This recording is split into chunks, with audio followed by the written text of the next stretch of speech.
So we're going to spend some time today revising the paragraph. So you can pull out any synthesis paragraph that you have done. We've got the Sontag paragraph. You had a paragraph about Jstor that was written on this style of paper. Did we do the colorblind test? I can't remember. But you can pull out any paragraph that you've done if you want to work on one of the times. Nope, you didn't do synthesis for that. You got to pull out one of those paragraphs. And I am hoping you don't throw them all away. Or left them all at your house. I didn't throw them out. Just left them at my house.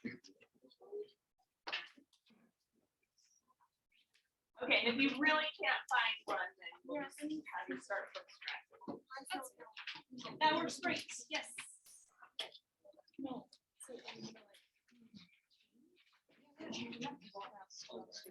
Okay, we're not writing a full essay. I'm testing this out. Recording. Was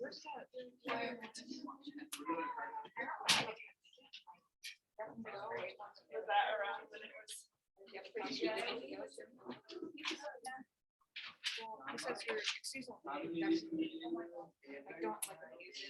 Oh, just one.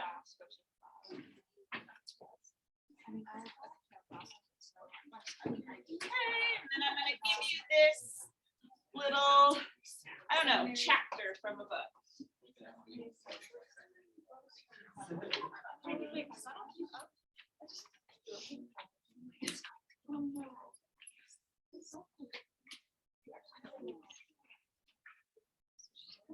Okay, there is a textbook that people sometimes use for this class that I don't use because it's mostly essays, like the kind that I have you read all the time, like GH1 student's essay or students on time essay or whatever. It's usually just a compilation of those. Okay, but there are a few really useful chapters in this textbook, and I'm going to have you read one of those chapters. So I just passed it out to you. I'm sorry about the copy. I hate all the black ink on it. It's fairly short, and I just want you to read through this chapter first. So together we are reading, and Lexi, I'm going to need to email it to you. So 1 second.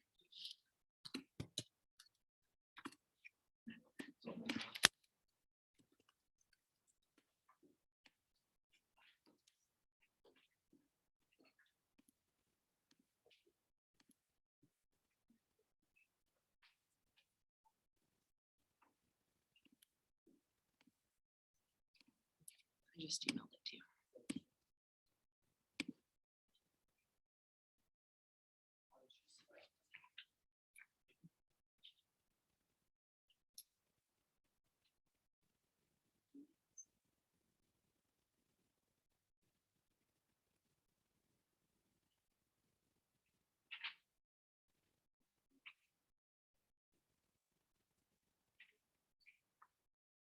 Okay, reading this chapter.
how many of you guys are done reading?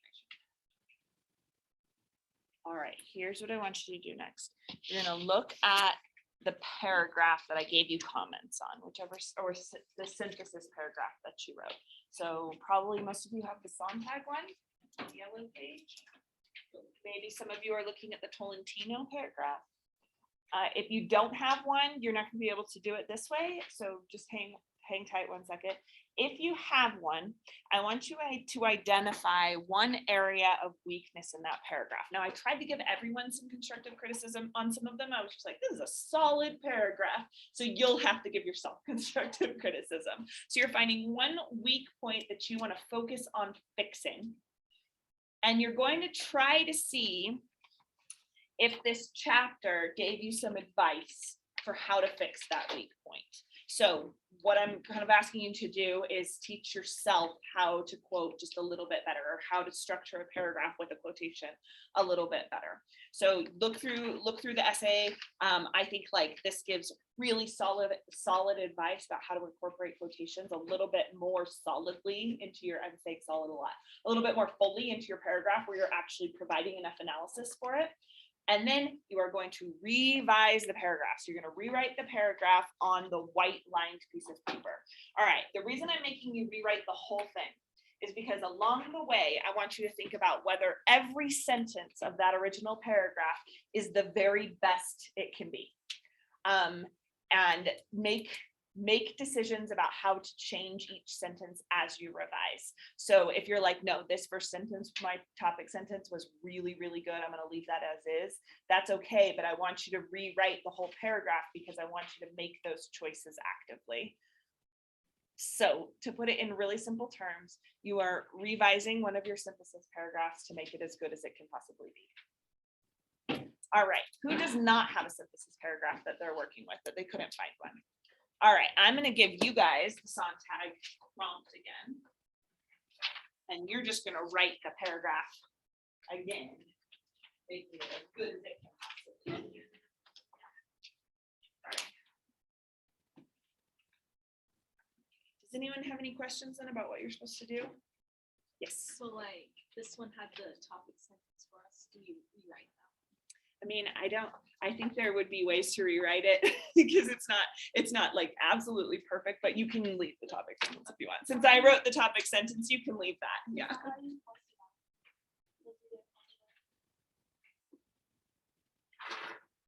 Oh, I felt like that does not work if you're like changing the argument. So write a topic sentence that actually does reflect what you argued there. So when I was reading your paragraph, you were writing about, so you changed, like instead of supporting this position, that word but, this time, instead, revise it so that this is your actual topic. So start with but. I can still.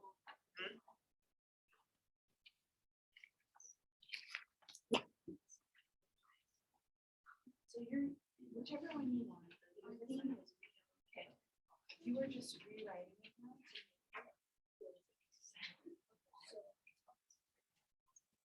So when you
And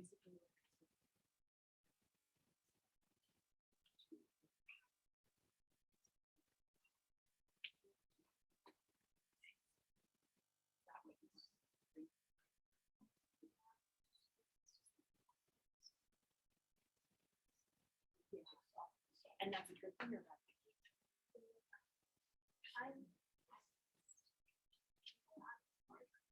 Okay, yeah, so that's the only thing. To stay focused on that.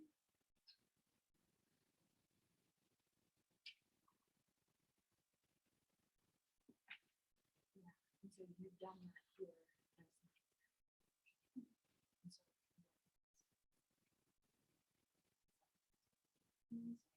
It just feels.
Yeah.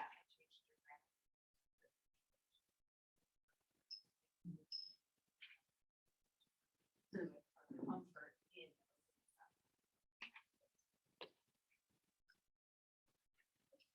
No, comfortability. Anyway, the way you phrased it was wrong, but let me see. Now I'm not sure.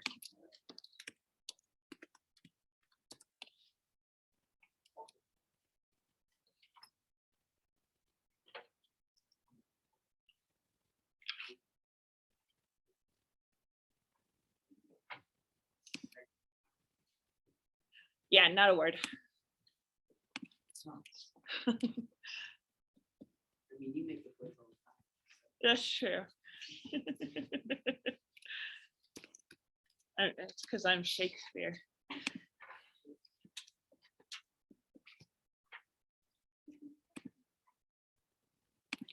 Underline means I'm just following the argument. So usually if it's underlined, I think it's an important part of your argument.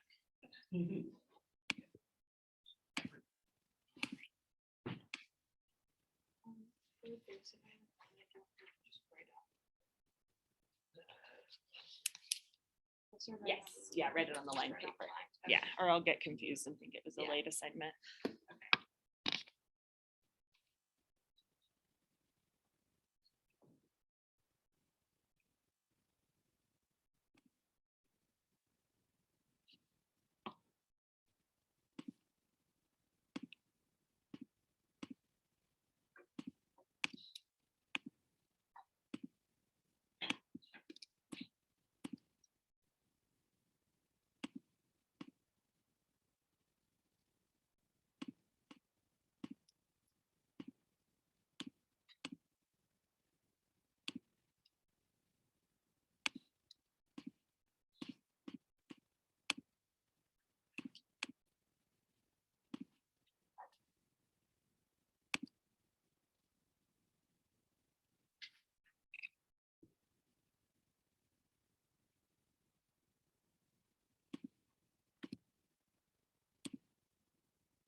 And when you're done, when you're like, yeah, this paragraph is awesome, go turn it into the drawer for me.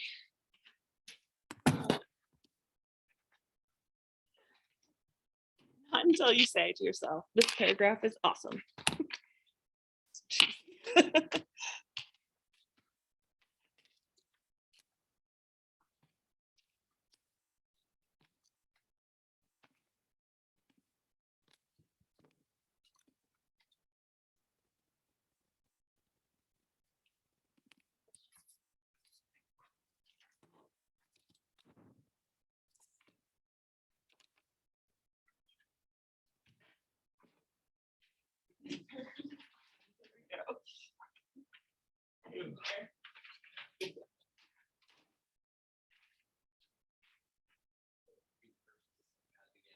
And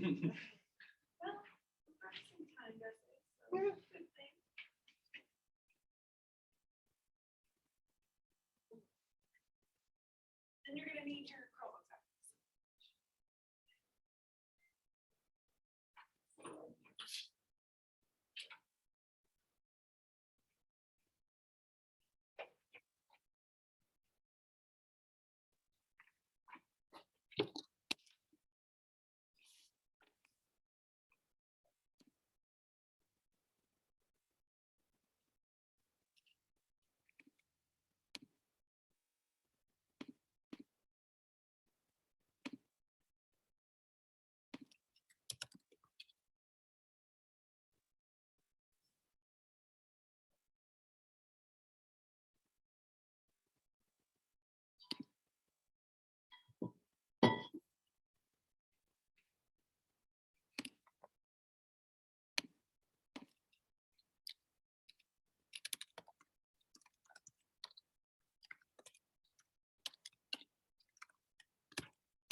Lexi, keep working, but when you see in the chat box, I added some information. We're gonna be working on research.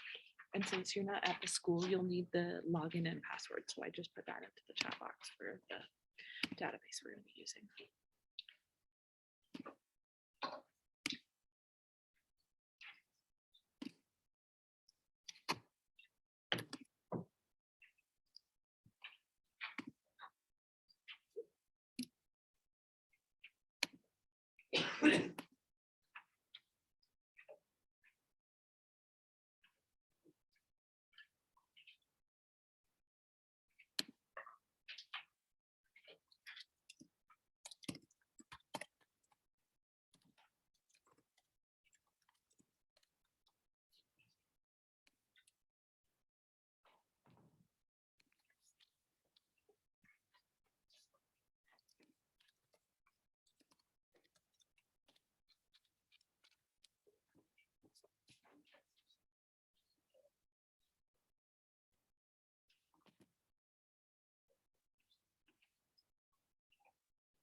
So when you're done with your paragraph, pull out your Chromebook.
It's awesome.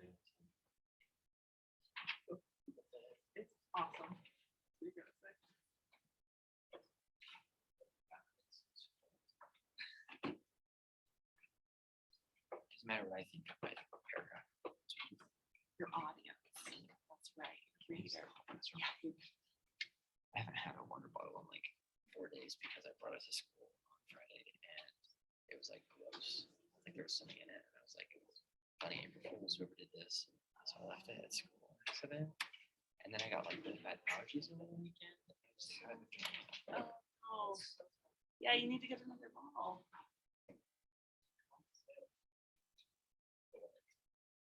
Okay, I'm gonna have you wrap up where you are. Finish your sentence. If there was more you were gonna write, just put a ... to show me that you would have written more.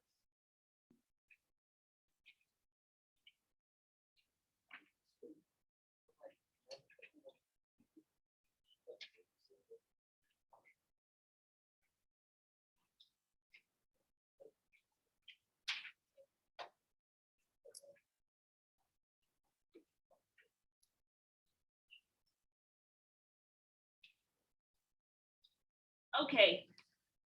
And then while you're getting logged onto your Chromebooks, this isn't the Malcolm Gladwell essay, but I figured I'd just put it up here rather than having you try to find it, because we're just going to look at his paragraph right here. So this is, I think, a good example of getting the sources talking. Anytime someone writes a longer piece like this, they want to show where in the conversation they're entering in. So it's almost like, to use my metaphor of like having this be a conversation with sources, it's almost like you know that somebody just came into the room. You've been having a conversation for an hour and someone just came into the room and you are trying to catch them up on what everybody has been saying. So he does that in this paragraph. He says, the world, we are told, is in the midst of a revolution. The new tools of social media have reinvented social activism. You'll notice here that it's still his argument for a long time. In his paragraph, he still wants to center his own argument. With Facebook and Twitter and the like, the traditional relationship between political authority and popular will has been upended, making it easier for the powerless to collaborate, coordinate, and give voice to their concerns. When 10,000 protesters took to the streets in Moldova in the spring of 2009 to protest against their country's communist government, the action was dubbed the Twitter revolution because of the means by which the demonstrators had been brought together. A few months after that, when student protests rocked Tehran, the State Department took the unusual step of asking Twitter to suspend scheduled maintenance of its website because the administration didn't want such a critical organizing tool out of service at the height of the demonstrations. Now here's where the sources enter.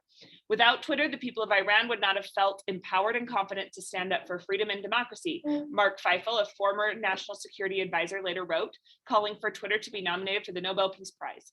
Where activists were once defined by their causes, they're now defined by their tools. Facebook warriors go online to push for change. You are the best hope for us all. James K. Glassman, a former senior State Department official, told a crowd of cyber activists at a recent conference sponsored by Facebook, AT&T, Howcast, MTV, and Google.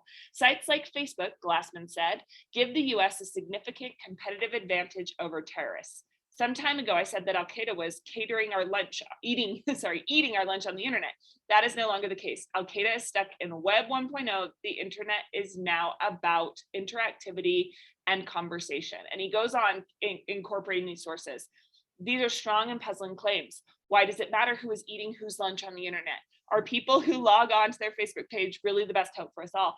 As for Moldova's so-called Twitter revolution, Jenny Morozov, a scholar at Stanford who has been the most persistent of digital evangelism's critics, points out that Twitter had scant internal significance in Moldova, a country where very few Twitter accounts exist.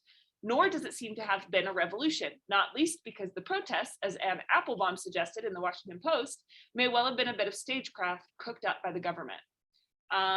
Skip down here. It is time to get Twitter's role in the events in Iran right. That person wrote this past summer in Foreign Policy. Simply put, there is no Twitter revolution inside Iran. The cadre of prominent bloggers like Andrew Sullivan, who championed the role of social media in Iran, this person continued, misunderstood the situation. And then they have a few more quotes here. So what I want you to notice is he is representing the counter argument with multiple sources. He uses Glassman and Feifel to represent a counter argument that says that Twitter is powerful. And then he uses multiple sources, Applebaum, Morozov, and that Esfandiari to write that, right? It looks like it's Italian. Anyway, to write that, to show that there is like evidence for his own point of view too. Do you see how many sources he also fits into that paragraph? And that's what I mean by kind of like putting them in conversation. So today, we are going to work on adding sources to our thesis statements and outlines. So last time in class and then kind of leading up to today, you were working on your social media thesis. And it looked like by the end of class, everyone had at least a thesis statement or a start of one and maybe an outline even. Let's say this is mine coming into class today. I've got a thesis and outline. I say, through an addictive and repetitive algorithm, social media limits creativity by encouraging trends, even while it enables the proliferation, I can't even read my word, of expression. So if I'm breaking down my thesis statement like I do, I've got it's addictive, it's repetitive, I've got limits creativity by it encourages trends, and it enables proliferation of expression. Okay, so I know I'm gonna have paragraphs for each of those. I gotta decide on the order. I think I'm gonna start with it being addictive. Actually, I might flip those, but we'll see. Because the algorithm's specific, it meets your addictive needs with repetitive content. You see a lot of content from lots of people. You're encouraged to join in content creation to be part of like social movement. Like, you know, you see somebody doing that. The one that I was like, the only TikTok that I ever really wanted to do was that one that was like helicopter, helicopter, and it was like people like moving around. That looked like so much fun. So that's sort of what I'm talking about here, is that you like see that so many times that you're like, I should do that. And then because the movement is limited through memes and trends, your own participation is limited. So I wouldn't make something unique. I would just make something that looked exactly like that, you know? And then I'd say I end up repeating more than inventing. So I don't even know if I believe in this argument. This could be an argument that you make, right? So I think it's useful to do the outline first when you have time. On a timed essay, this is not always the case, but when you have time, I think it makes sense to do the outline first and then go to the sources. So I see that I have this big argument about how social media limits creativity. But if I start to do research with this big argument, social media limits creativity, I am going to get overwhelmed with the amount of stuff that I'm going to try and fit into my essay. And I don't want to do that. Instead, I'm going to take my little points and I'm going to research my little points. So here, I'm going to do some research about algorithms being addictive. Right here, I'm going to do some research about how repetitive things get. I'll do some research about memes. Here, yeah, down here, I'm going to do some research about our desire to be part of a group. So I'm not even going to be looking for social media terms with that. I'm just going to look for like psychology, group dynamic stuff, and so on. So it's easier to have your outline and do research based on your outline. So let's talk about how to do research. I'm going to start with my first thing. I want to do some research about how social media is addictive. At our school, we have access to some very powerful search engines. The first one we're going to look at is onlinelibrary.uen.org. I just every time Google Utah Online Library because I'm lazy like that. And we get here. So everyone go here with me on their Chromebook. onlinelibrary.uen.org.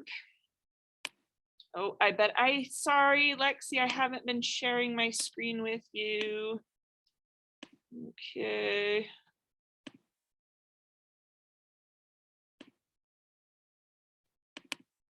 Here it is. This is where we're going. You're surprised this isn't blocked? Yeah, but this is like the school's website. That would be good. All right. Now we're going to go to Ebsco High Schools from here. Ebsco High Schools.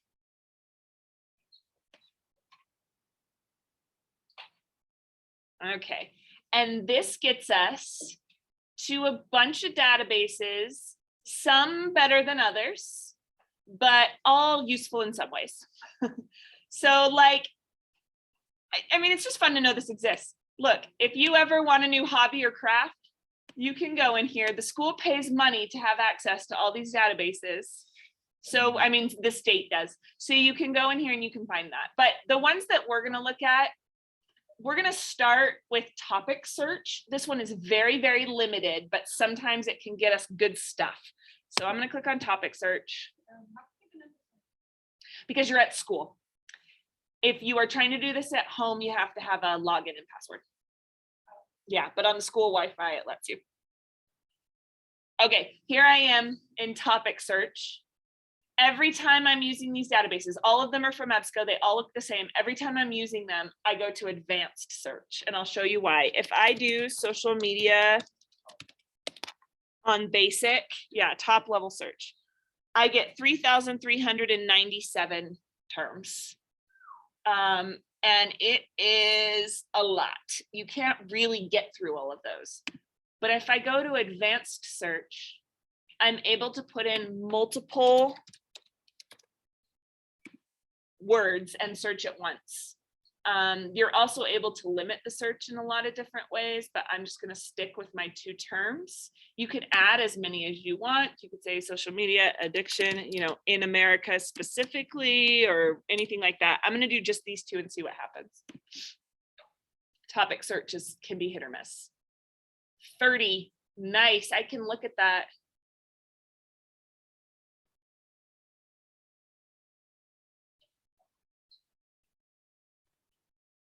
Drinking aftershave, a confession. I feel like that's not related to what I'm trying to say. Oh, that's terrible. Let's just stick with this first one. I would believe that. Okay, so the first thing I want to look at when I'm here is the abstract. Don't read the article without reading the abstract. It gives you the information you need to decide if it's going to be relevant. So she expresses, on social technological connectivity. She notes that the popularity can make someone without internet presence an alien. She cites the perils of social media addiction, which convince her technology is stranger than fiction. Okay, that is something that I am looking for sure. So then I can go down here and I can read her article. I can see if it's relevant. Let's pretend that it is relevant and that I really love this article. On your screen, you're probably seeing this without having to press the button. But if you have to press the button, because my screen's limited when it's projected, it's just this little arrows right here. When you find a source you like, email it to yourself. You can also save to Google Drive. Do not just click up here and click copy and save, because you won't find it again. You'll have to go through the search process again. It doesn't save that way. So I like to email it to myself because then it doesn't take up any space on my computer. There we go. It will send it to me.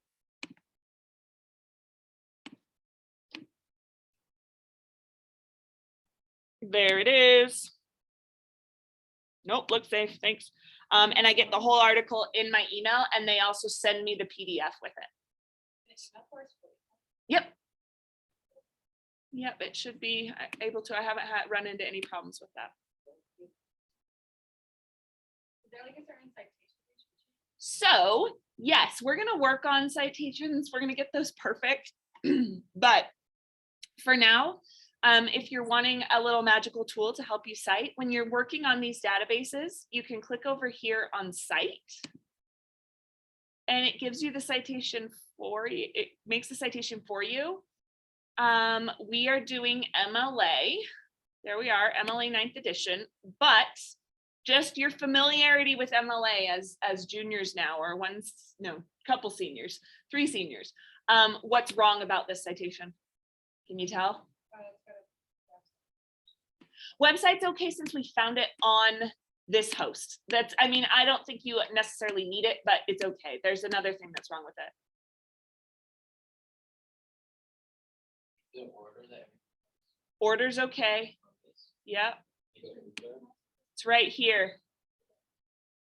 Don't put the name in all caps like that. So you'll notice on every one they've done that. They don't always do that. So we'll have to learn how to double check citations because they're not always correct. But it's a really good tool for a starting point so that you don't have to look up, oh, where do I put the journal? Where do I put the volume number, etc. If you email it to yourself, will it do the same? No, but you can, it sends you the link to get back to the thing to do the citation. Yeah. If I'm remembering, let's look. Oh, wait.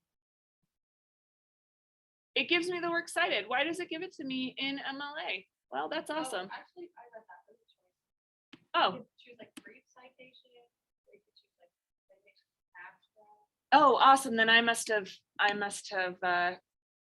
done what I wanted long ago. And so now it just sends me the right one. So yeah, when you're sending the email, you can click on, let me look at that again. I never do that. Yeah, standard field. Okay, citation format, and you can click down to any of these that you want, and we always want MLA. Oh, that's nice. Okay, good. So then you can just copy and paste from your email. Okay, so useful because you never remember, at least in my experience, I never remember which database I got which article from and how to go and re-find it. So that's why we email it to ourselves. It quotes never gonna be more. Well, that's fun. All right, let's look at another database too. Sorry, with Zoom, this kind of gets hard. There we go. Okay, the other one I want to show you. So topic search, just to clarify, topic search gives us a lot of access to magazines and newspapers. You'll notice that most of the articles listed there are pretty popular, but they're still credible. Because they have editors. So it's still better than just doing a Google search, but this does stay a little bit informal. If you want some more formal sources, like if you're looking for psychological studies or something like that, you can go to Academic Search Premier. So everybody go to Academic Search Premier with me. So you go back to Utah's Online Library and it's right at the top.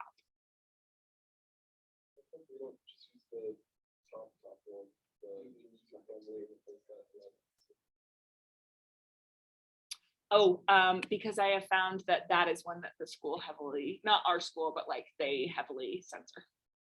Yeah, I'm not sure why. It does because it's the same host, but it's a different database, so you get different access to different sources. So social media addiction, let's see.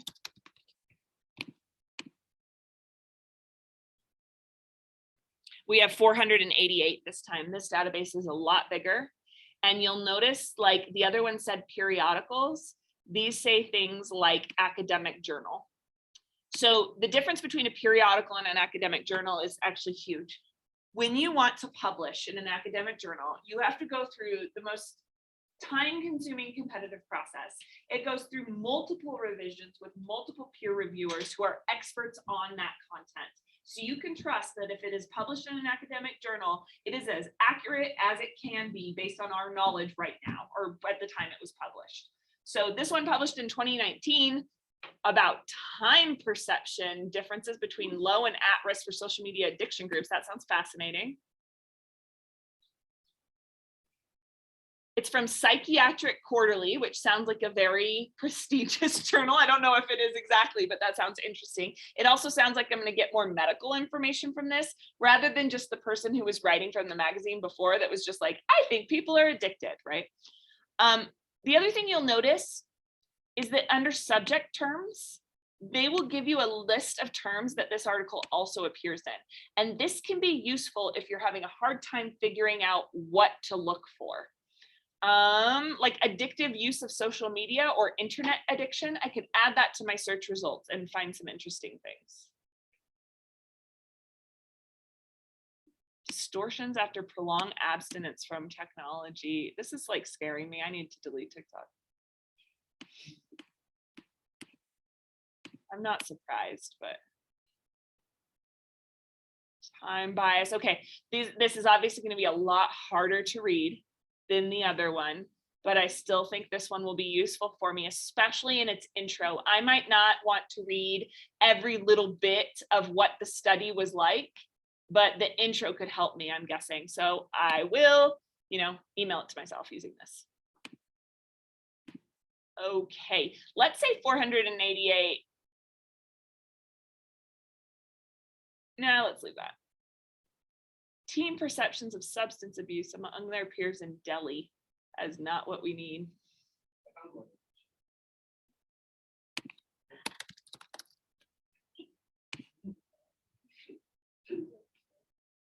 There we go. If I narrow that to addiction to internet so that I'm not just talking about like being addicted to drugs online, I think yeah, this one sounds like it'll be good. It's compulsive behavior is coming up under a lot of these too. That might be something I want to add. Social networking addiction. That sounds fascinating. That sounds definitely like something that would be interesting to me. All right. So on this Utah Online Library, I would say those two are your best sources for this particular assignment: Topic Search and Academic Search Premier. There are others if you, you want to do some historical context. You can look at the history one and so on. There is one more database I want to show you, but it's separate from Utah Online Library. So you go to jstor.org.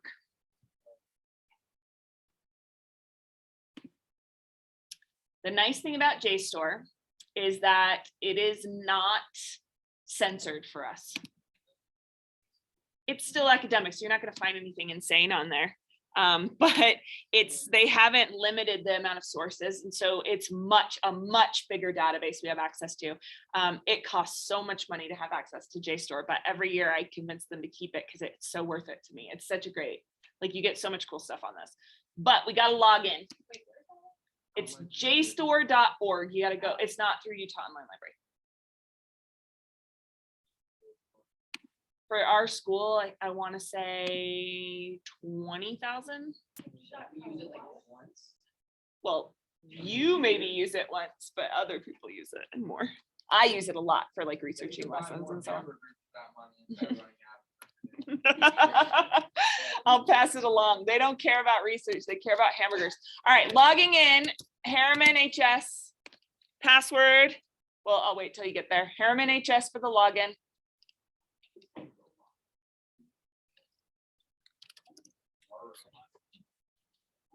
Password is library. Let me put it up on the board so that if you get kicked out.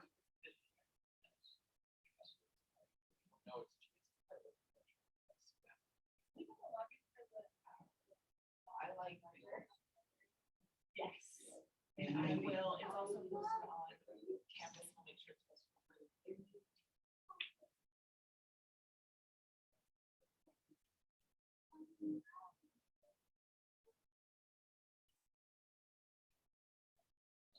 Okay, Jstor login, Harriman High School, password library. If you are online or if you're at home doing UEN, login is online. Password this year is information. That's so easy, yes. Yeah, they don't really mind. Why does it cost $20,000? No, that's for UEN. How much is that one? I don't know. The state takes care of that one. Okay, so same thing. I'm doing advanced search. I'm going to do social media and addiction, see what comes up. Oh, but I learned I'm going to do addiction to internet. Let's say for this one, well, let me search it. I'll show you how to do this.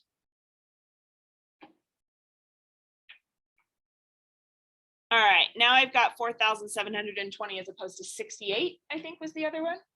So you can see how much bigger this one is.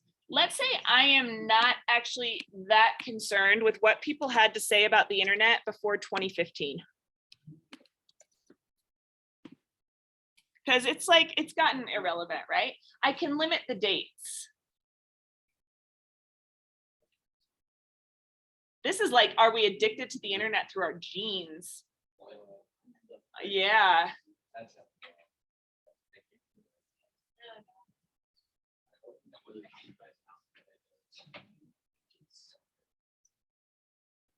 That sounds fascinating. Digital belongings.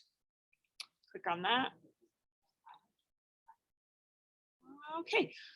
The other nice thing about Jstor is that because it's so big, you can limit it by type. So let's say you're like, I can't read any more academic studies.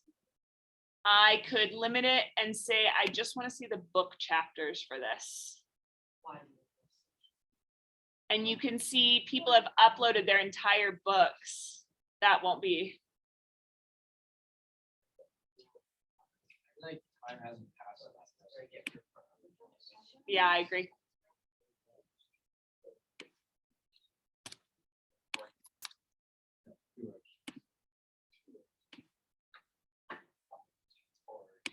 Do it one more time.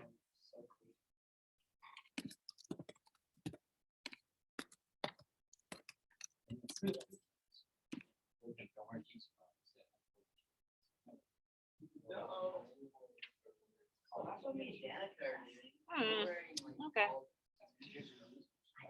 All right, just last thing. So over for these guys, let's say I want to use this one, radicalization, use of social media. You can save it, you can download it, you can cite it the same way, but I recommend doing it like this, share and then email, and just keeping, that way you're using both databases the same way, and you can just go to your email and find everything. And you won't have to remember, did I get this from Jstor, did I get it from Ebsco or whatever. But cite works the same way. And that is completely correct. Yeah, that's correct. All right, so you guys wrote your outlines. You now have the tools you need to do some research.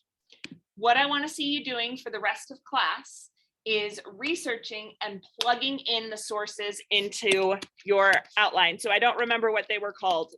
Let's pretend it was called Addiction to the Internet by John Smith. You can, if you want to, you can start adding quotes to your outline. You definitely can, or page numbers or whatever. But all I want to see for this assignment, and you're going to turn it in either by the end of class or the end of today. So I'm hoping you get enough done. You can turn it in by the end of today. You're going to just add in potential titles and authors that you can use for each of your points. If you have one that's missing, you're like, I can't find one for this point, move on, that's okay. But I want to see that you have at least 4 that you're prepared to use for your essay. And like I said, all I need is like title and author plugged into the outline. Should I put it back? Sorry. So it'll look like that. Yes. Yeah, that'd be great. What's your book again? Is it So You'd Be Publicly Shamed? Oh, right. Yeah, that's great. Okay, does anyone have any questions? I gotta go run and make some copies. So yeah. Yes. Yep. And just to clarify, for this assignment, remember you have to use at least one of the sources we read in class. You have to use either Susan Sontag, Gia Tolentino, or Malcolm Gladwell for at least one of your points. Okay.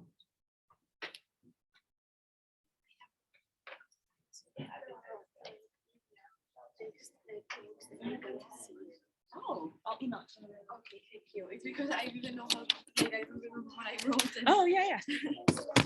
Yeah. My desk, my life is so chaotic right now, Sarah. It is a mess.